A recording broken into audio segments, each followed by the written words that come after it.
And now, our special guests in honor of the Optimist Clubs of Winnipeg Band Festival. From the Classic 107 studios in downtown Winnipeg, 107 Live for Birchwood Jaguar, the art of performance. And here in the studio, the Fort Richmond Collegiate Jazz Quartet, led by Cheryl Fergusson. Take it away, kids.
Snaps all around, gents.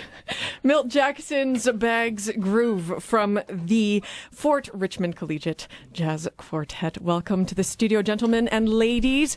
On tenor sax, we have Curtis. Logan's on bass. Brandon on the kit. And Mac is playing guitar. We had some great good solos, guys. I was snapping for you. Wonderful. And Cheryl Fergusson, their conductor. Hey, so let's talk about the Optimist Festival. This is our first 107 Live dedicated to the jazz portion of the festival. So Cheryl, let's talk for just a second about have you participated in the concert band side of it as well? Yeah, so last week we were at the concert band festival all week. We actually had 4 concert bands participating in the festival last week. Excellent. So yeah, we were there Tuesday night, Wednesday night, and Friday night. So we were there all week. Excellent. And this week is a busy one for you guys, too, performing both Friday and Saturday, your school. Is that right? That's right. And then, of course, our friends in the junior high programs on Thursday as well. So we'll be there 3 days. Excellent. And so the junior high kids, the junior and intermediate classes, generally earlier on in the week, and then later on we get into the more advanced students. So when is this ensemble going to be playing? This is just a sample of a larger group we have. This is part of our senior jazz ensemble at Fort Richmond Collegiate. So Excellent. This is mostly our rhythm section and one horn from that ensemble, so they'll be on Saturday night in the advanced category. Excellent. And we've just recently gotten a wonderful souvenir program from the 41st Annual Optimist International Band Festival. It's fantastic. If you guys have a chance to take a look at it, so much wonderful information in here about music education, about the bands who are playing, about the adjudicators, which is also really fascinating. So as a conductor on both sides of both jazz and the concert side of things, what do you feel is the biggest difference between the two sides of the festival? You know what? There's a lot more commonalities than differences, quite honestly. Educationally, it's just such a valuable experience for all the students to get to hear opinions about their playing from outside sources and to sort of get a chance to put themselves out there in a performance setting and to be evaluated and to learn as much as they can. Some differences, there's a little bit of a different feel, of course, with jazz music than there is with concert band music. The venues are vastly different. We're at the Convention Center for all the concert band performances, and then we're at North Kildonan Mennonite Brethren Church this year for the jazz performances. So there's a different feel, different venue, but lots of great learning on both sides of it. Okay, so what is the thing that you guys can take away from this? I'm sure that these four young gentlemen that are here in the studio that just treated us to this magical little jam, have you've all participated in the festival before? I'm just going to make that assumption as everyone nods their heads. Is that correct? Even our kit player, yes, he's nodding. Okay, wonderful. So what have you taken away from it over the years? This is Curtis, our tenor sax player. Yeah, my favorite part from the jazz side of the festival is the clinicians, because they really get at your improvisation, right? Excellent. Like, it's really personal and they can connect on that level. And sometimes they'll even whip out their horn and start like, hey, this is how you play jazz. This is how the greats do it. So, and then you sit there breathless as you listen to them, and you're like, I can't play like this ever.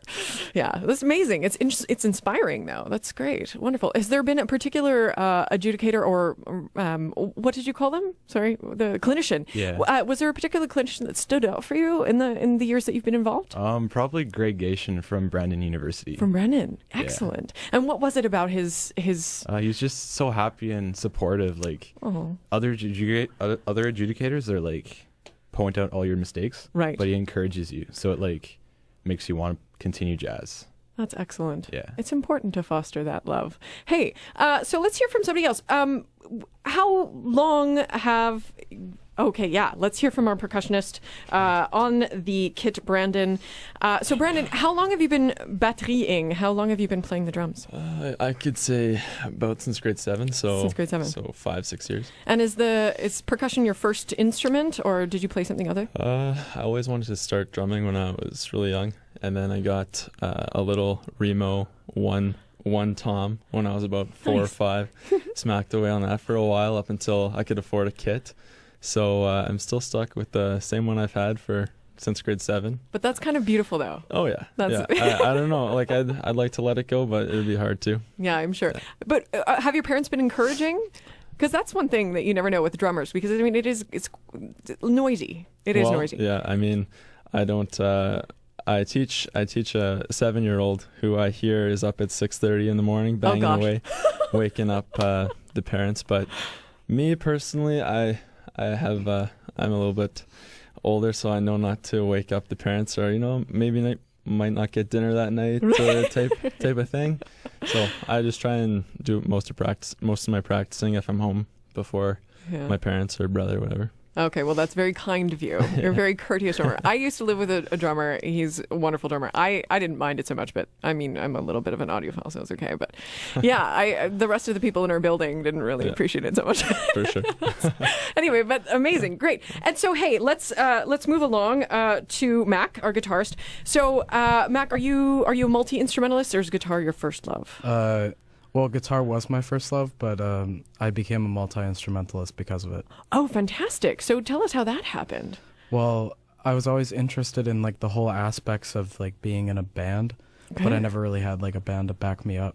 So I figured, why don't I just learn all these instruments myself? And plus I just like the way, like, I love the way drums sound, and I love playing drums, and it was just a lot of fun to begin with, and I think it was just because of the fun of it.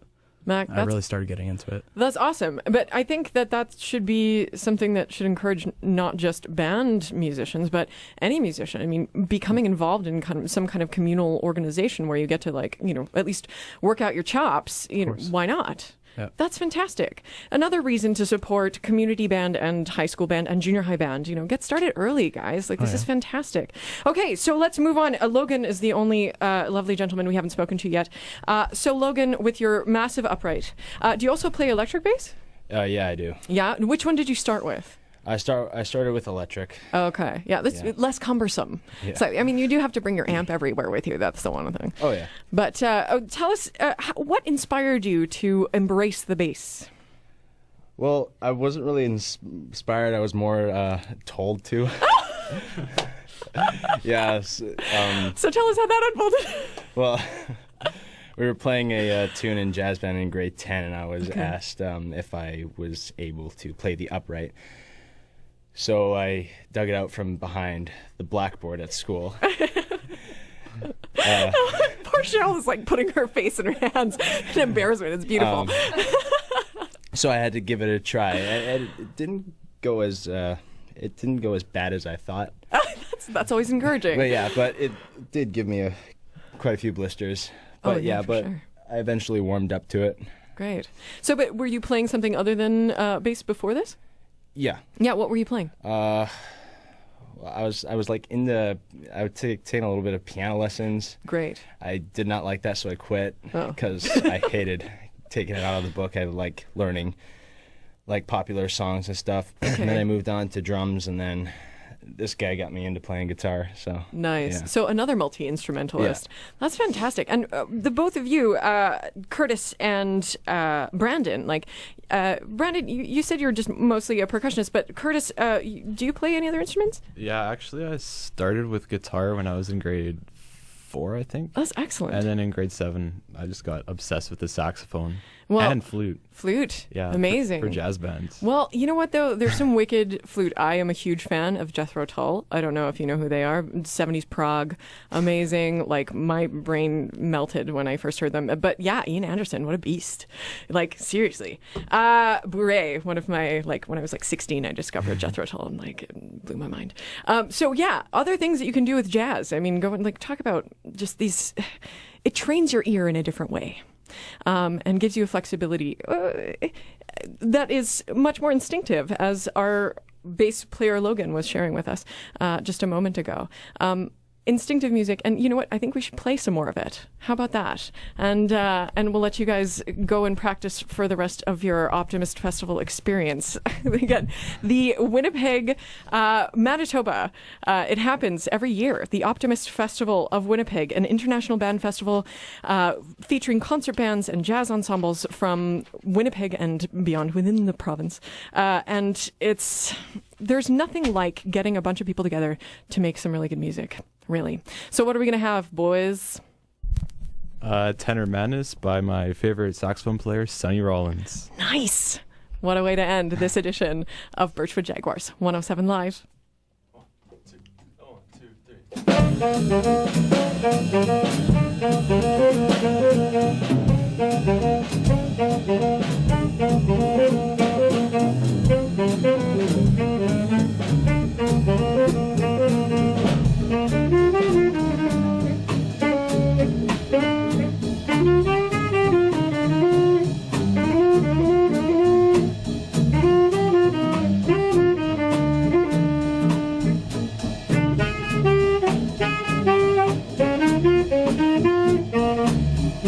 3.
Fort Richmond Collegiate Jazz Quartet, another featured group of young, brilliant musicians on 107 Live.